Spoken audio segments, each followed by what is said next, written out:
Yon, kamusta mga boss? Welcome back muli dito sa ating munting channel, ang Kanta Kwento.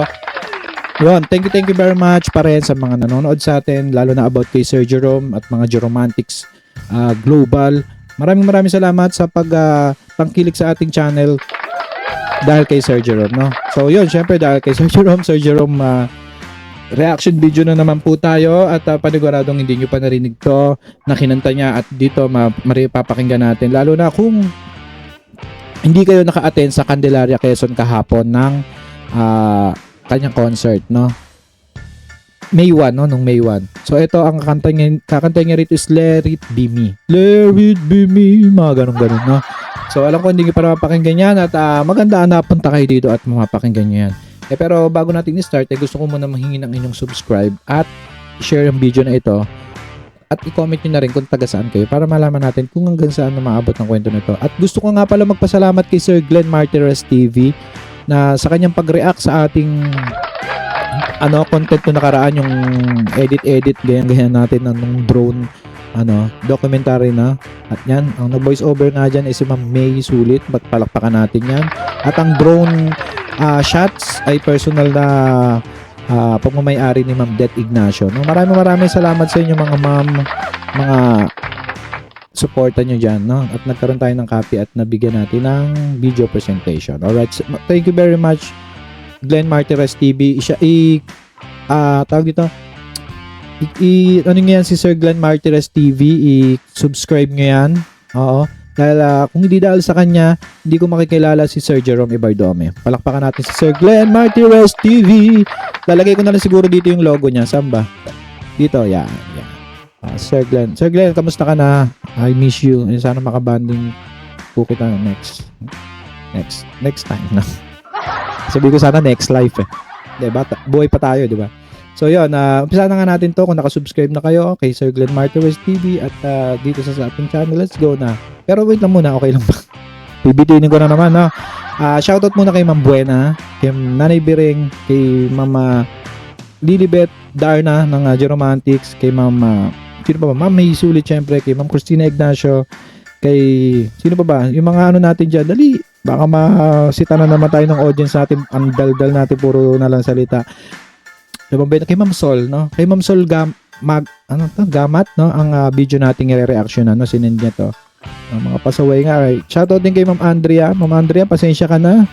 At hindi na ayaw man natin mag-video pero may nakawala pa rin, no? Kaya ating sasamantalahin ito at nakawala itong Let It Be Me na to at nung may isa pa yung Lonely Table Just for One. No? Shoutout kay Ma'am Andrea at napaka-supportive na partner ng ating Jerome Ibardome. Let's go! So, umpisa na nga natin to. Naku, 3 minutes na. Magagalit na naman itong mga puro dal-dal tayo dito. Let's go! Umpisa ba to? Umpisa.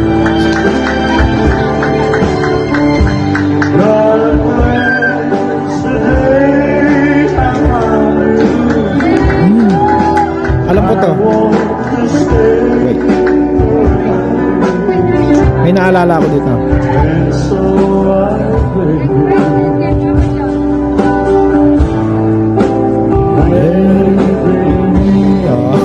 Naalala ko rito mga kwento yung Pork Chop Duo.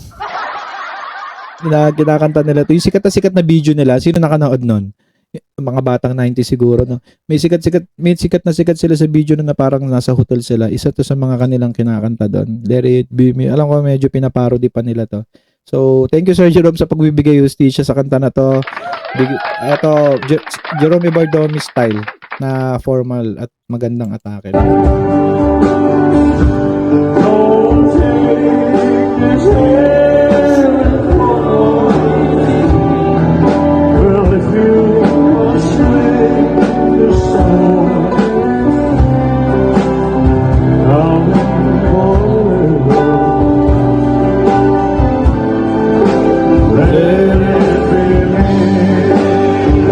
Hindi pa nakakilala sa kanyang mga kuya, mga kakwento, bunso nga yan si Sir Jerome. Ang nandito na may white black na damit ay si Sir Jed, no? Yan. At sa kabila naman sa kanyang kanan ay si Sir Jiro ang nagbe-bass, no? Tama ba? Bass. At rhythm guitar itong ating Sir Jed Ibardomi. Nakita ko na sa personal. Itong gwapo. Gwapo, ang tangkad, no? Pangos ng ilong. No? Hindi ka ko na nga maikis yan, no? Yung concert. Yan. Lahat yan, mga malalakas ang karisma niya, mga magkakapatid niya, mga kwento. Ang tatlo na yan. Let's go! This time we will love.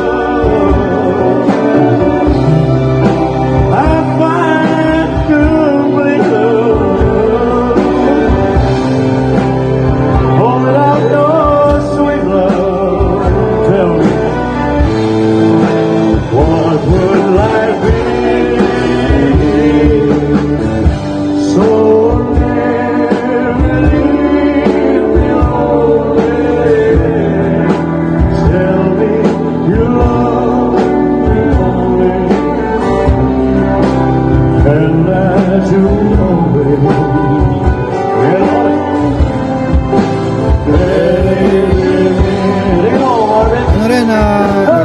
shoutout din or ano din sa mga nasa likod. Alam ko mga pinsan niya to, mga kwento. Mga pinsan ni Sir Jerome. Palakpakan din natin lalo na yung nag-drums, no, nandun.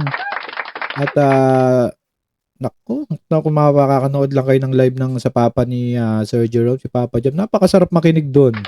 Ang daming alam na kanta on the spot, talaga maririnig niyo, no. Sana nga at sana makaating kayo ng June 20 dahil speaking of tatay, yun ay isang parang celebration ng Father's Day, no? Ang title nun is The King of the Night, no? Punta na lang kayo doon, may mga surprise doon. Tsaka nandun din si Stephen JC, ang clone ni Freddie Mercury. So doon, makita-kita tayo doon na ano tayo, thank you kay Ma'am Det na sponsor niya tayo doon ng ticket, no? Maraming salamat kay Ma'am Det. Kita-kita tayo doon, mga kwento, Laguna, June 20, ha? Let's go. Paddy's Point, San Pedro, Laguna.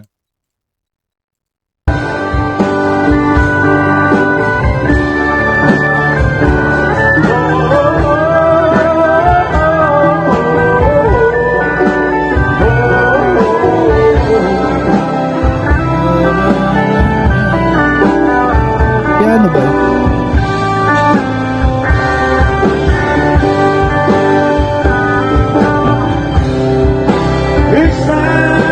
Si Sir Jed yun? Si Sir Jed yun nag-lead, tama.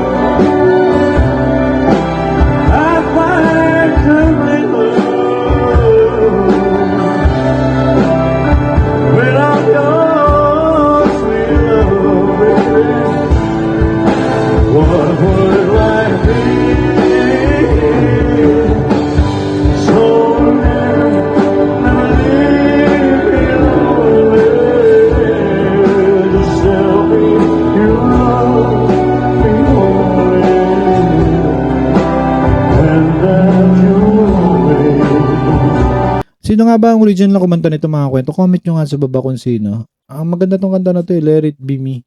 No? Sikat na sikat to, no? Tama ba, mga kwento? Lalo na sa ating mga Joromantics na mga mamis dyan, no? Tong kanta na to. At aminin nyo, bagay na bagay din kay Sir Jerome. No? Wala atang hindi binabagay na kanta pag Jerome Ibardomi nang nagpumili ng kanta at kinanta, no? May Delilah rin yan sila, eh. Oo, yung do it sila ni na-reaction na natin niya kung gusto niyo mapanood. Kasama niya si Sir Baron. Baron Serrano ng Pavarotti.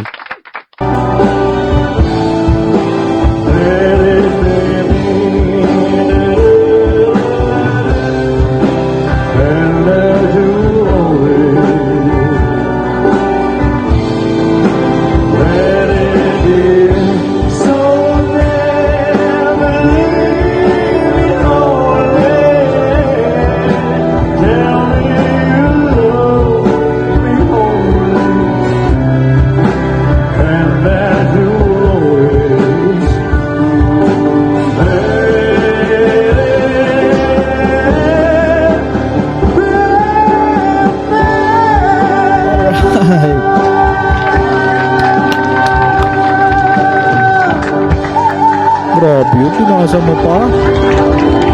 Alright. Grabe, hiyawan yung mga palampakan na natin. Pinirit niya, no?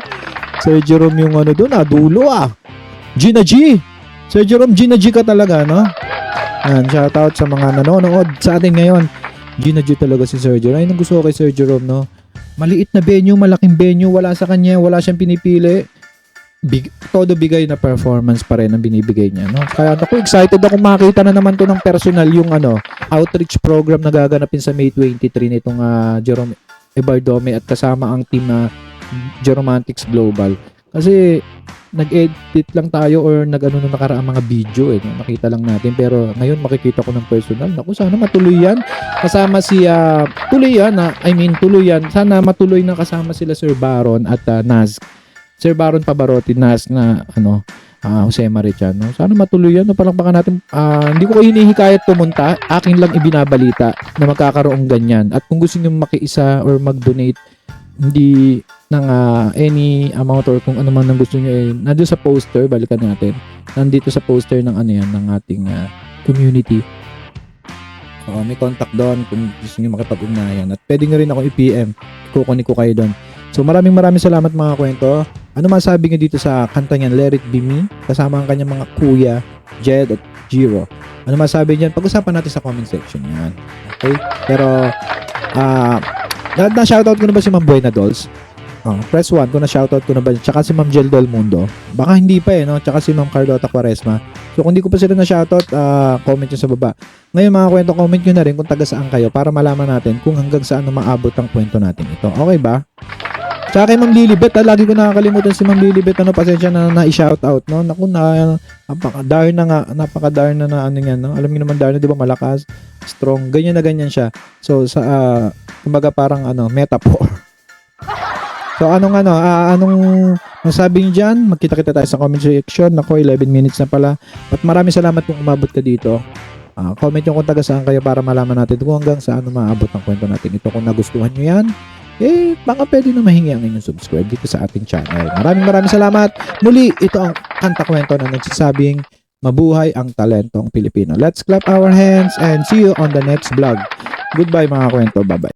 Kanta kwento, sabay-sabay tayo makinig, mga awit ang puso, tanghin